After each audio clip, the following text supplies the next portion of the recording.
भारतीय धर्मशास्त्रों और पुराणों में कालिया नाग का जिक्र मिलता है, जिसका जहर इतना भयानक था कि वो हवा तक को जहरीला बना देता था। द्वापर युग में कालिया नाग और भगवान कृष्ण के बीच एक भयानक युद्ध हुआ था। उस युद्ध में मिली हार के बाद कालिया नाग को भगवान श्री कृष्ण ने मथुरा छोड़कर कहीं दूर चले जाने को कहा था, लेकिन कालिया नाग मथुरा छोड़कर दूर नहीं गया और मथुरा के पास ही एक जंगल में रहने लगा। कहते हैं कि वो भयानक कालिया नाग आज भी यहाँ पर रहता है। 1945 में कुछ अंग्रेज इस वन में आए थे और उसी वक्त एक विशालकाय नाग ने उन अंग्रेजों को अपने नागपाश में बांध लिया था। आखिर कहाँ रहता है कालिया नाग? श्री कृष्ण के कहने पर भी कालिया नाग मथुरा से दूर क्यों नहीं गया? आखिर 1945 में अंग्रेजों को कालिया नाग ने क्यों अपने नागपाश में बांध लिया था? इन सारी बातों को आज हम इस वीडियो में जानेंगे।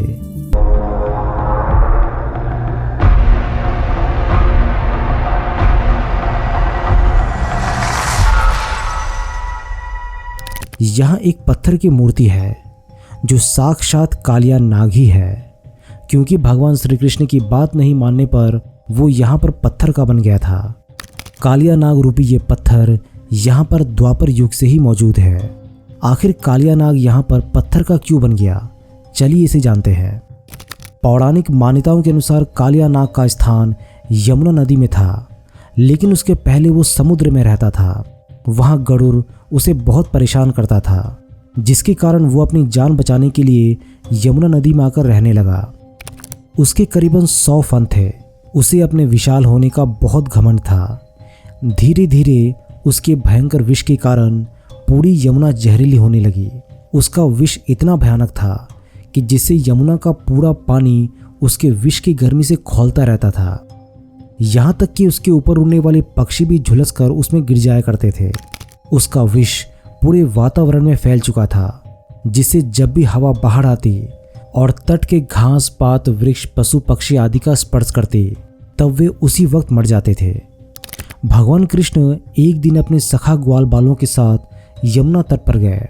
सारी गौएं और ग्वाल बालों का गर्मी के कारण प्यास से गला सूख रहा था, इसीलिए उन्होंने यमुना जी का विषैला जल पी लिया। उस विषैले जल को पीते ही सभी गायें और ग्वाल बाले मर गए। उन्हें ऐसी अवस्था में देखकर उनके सर्वस्त्र श्री कृष्ण अपने अमृत बरसाने वाली दृष्टि से उन्हें जीवित कर दिया। श्री कृष्ण ने देखा कि कालिया नाग के विष का वेग बड़ा प्रचंड है। वो भयानक विष ही उसका महान बल है। तब यमुना जी को शुद्ध करने के विचार से उन्होंने कालिया नाग को यमुना से निकालने का निश्चय किया। एक दिन भगवान श्री कृष्ण ने लीला दिखाते हुए गेंद को यमुना में फेंक दिया और गेंद को निकालने के बहाने वो यमुना जी में कूद गए। यमुना में कूदने के बाद भगवान श्री कृष्ण और कालिया नाग के बीच भयंकर युद्ध हुआ।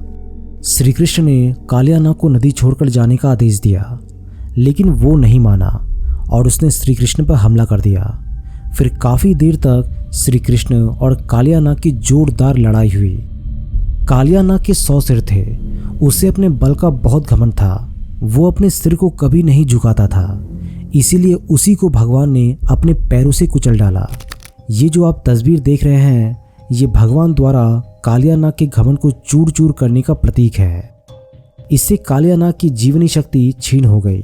भगवान के अद्भुत तांडव नृत्य से कालिया नाग का एक एक अंग चूर चूर हो गया और मुंह से खून की उल्टी होने लगी। भगवान श्री कृष्ण कालिया नाग से कहते हैं, तुम इस स्थान को छोड़कर चले जाओ, वापस समुद्र की ओर लौट जाओ। मैं तुम्हें जीवन दान देता हूँ, लेकिन मैं तुम्हें एक श्राप भी देता हूँ कि अगर यहाँ से जाते वक्त तुमने पीछे मुड़कर देख लिया तो तुम उसी वक्त पत्थर के बन जाओगे और आजीवन पत्थर के ही बने रहोगे। नदी से बाहर निकलकर कालिया नाग भयभीत होकर भागने लगा। कहते हैं कि वृंदावन से करीबन 5 किलोमीटर दूर ही कालिया नाग ने पीछे मुड़कर देखा और वो श्री कृष्ण के श्राप के कारण पत्थर का बन गया। पहले ये स्थान एक जंगल था, लेकिन अब यहाँ पर एक गांव बसता है जिसे जैत गांव कहा जाता है। श्री कृष्ण ने कालिया नाग का यहीं पर दमन किया था। यहाँ पर कालिया दमन के ऐसे ऐसे प्रमाण मौजूद है जिसे आप नकार नहीं सकते। इस कालिया नाग की पत्थर की मूर्ति को जरा गौर से देखिए।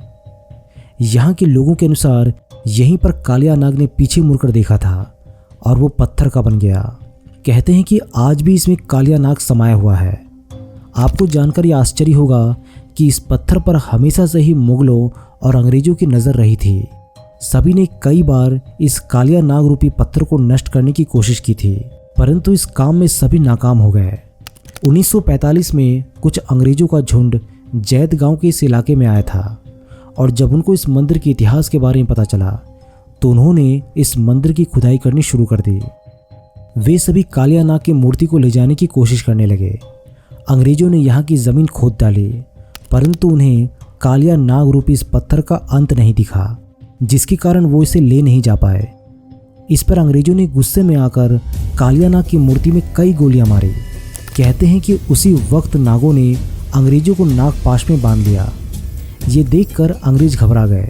ये नज़ारा यहाँ पर खड़े खड़े कई लोगों ने देखा। फिर कई जिद्दोजहद के बाद नागों ने उन्हें छोड़ दिया। इसके बाद फिर किसी अंग्रेज की हिम्मत नहीं हुई कि वो यहाँ पर दोबारा आए। कहते हैं कि इसके बाद से मंदिर की मान्यताएं और भी बढ़ गई। यहाँ के पंडित पुजारी और साधु संत ये भी कहते हैं कि इस पत्थर रूपी कालिया नाग की पूंछ अंदर ही अंदर वृंदावन तक जाती है।